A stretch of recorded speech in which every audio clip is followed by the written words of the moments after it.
You know, a lot of beginning real estate investors think putting 20% down on a property automatically makes them smart. They think it makes them financially savvy or it's the right thing to do. But honestly, I've seen investors buy good rental properties over the years and still end up financially stuck. Not because the property was bad, but because they put too much cash into one property. They over leveraged themselves. Now let me show you something. Let's say we have two investors and they buy the same type of property right next door to each other. One investor puts down 25%, the other puts down 10%. Now most beginning investors will automatically look at the one who put down 25% and say he's in a stronger financial position. He automatically wins. But in this video, I'm going to show you why the investor with the higher payment, meaning the one who put down less money, may actually be in a stronger position financially. And once you understand this, you'll never look at buying rental properties the same ever again. Let's get into it. All right, let's go ahead and pull up a real example. Let's say this property right here costs $300,000 and let's say the rent is $2,600 a month. Now, most beginning real estate investors automatically think put 20 to 25% down. So let's run the numbers. You got investor A, he put down 25%, which is $75,000. Now, closing costs might be around $8,000 to $10,000 on this deal. And the initial setup for this deal, maybe a few $1,000s. Now, suddenly investor A may only have $25,000 to $30,000 left. Now on paper, this looks responsible, doesn't it? You got a lower payment, you got better cash flow, you got less debt. Sounds smart, right? But here's the problem. Most beginning real estate investors stop thinking right there. They don't think about the reserves, possible future opportunities. They don't think about the vacancies. They don't think about insurance increases. They don't think about rising taxes or repairs. And they definitely don't think about how fast cash can disappear in real estate. And that's where people get trapped. And honestly, this is one of the reasons why I started paying closer attention to how I manage the finances in my rental properties. Because once you start buying rental properties, you're going to realize quickly that real estate is not just about finding deals. It's also about staying organized financially. And that's the exact reason I started using Baselane. More on that in a minute. Now, here's where most people miss. The real risk in real estate is not in the property. It's liquidity, meaning access to accessible cash. Let me show you why this matters. Let's say 3 months later, after buying a property, the HVAC fails. That's automatically $8,000 to $10,000 right there. Then let's say tenants leave. Now you've got a vacancy, you got turnover costs right there, and maybe another repair. Now imagine another good deal appears. But investor A automatically drained most of the money he had into one property. Now he's stuck. And this is where the stress starts happening. Not because the property was bad, but because flexibility disappeared. And as I've mentioned, if investor A is not stable financially on a property, it's going to cause a lot of problems. And that's exactly why I use Baselane. It's a banking platform built specifically for real estate investors with built-in bookkeeping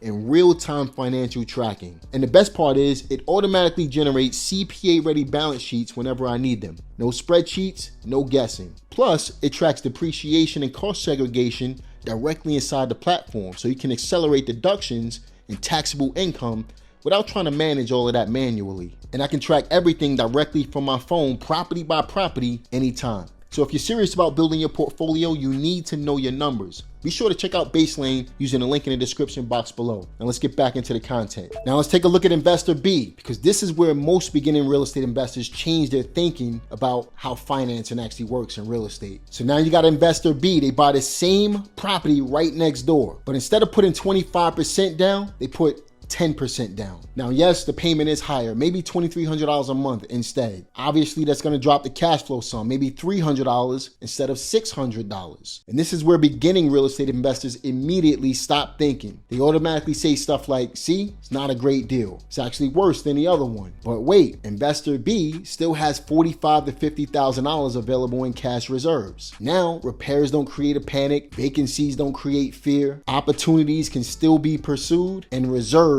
still exists. Super important. That investor sleeps differently. That investor moves differently. That investor thinks differently. Because an experienced investor understands something beginners miss all the time. Cash flow matters, but flexibility matters too. And honestly, a lot of investors become property rich while quietly becoming liquidity poor. That's dangerous. Now let's take it one step further. Let's say 6 months later, another property appears. Great area, great numbers, motivated seller. Investor A can't do the deal. He can't move on it because most of his cash is already tied up. Investor B still has cash available. And this is where the scaling starts to happen. Because real estate wealth is not usually built from one perfect property. It's built from staying flexible long enough to stack good decisions over time. That's the real game. And honestly, this is why some investors buy one property every 5 years, while others slowly build a portfolio. Not because they're reckless, not because they're lucky, but because they understand capital positioning. Now let me balance this conversation, because I'm not saying always put down less money. That's not smart either. But there are situations where preserving cash makes more sense in real estate. For example, house hacking. This is one of the best examples. Maybe a duplex, maybe a triplex, maybe a quadplex. House hacking is basically living in one unit and renting the others. That's it. Now instead of 20 to 25%, you might only need 3 to 5% to put down on the property. And obviously that's going to change everything. Another example, DSCR loans. Now these types of loans focus heavily on property performance, meaning can the property support the debt? That opens up a lot of opportunities for investors as well. And then you got partnerships, which is another example. Now partnerships can be really simple. Maybe you bring the deal, maybe you bring the property management, maybe you bring the operations. You're bringing something to the table while someone else can bring the capital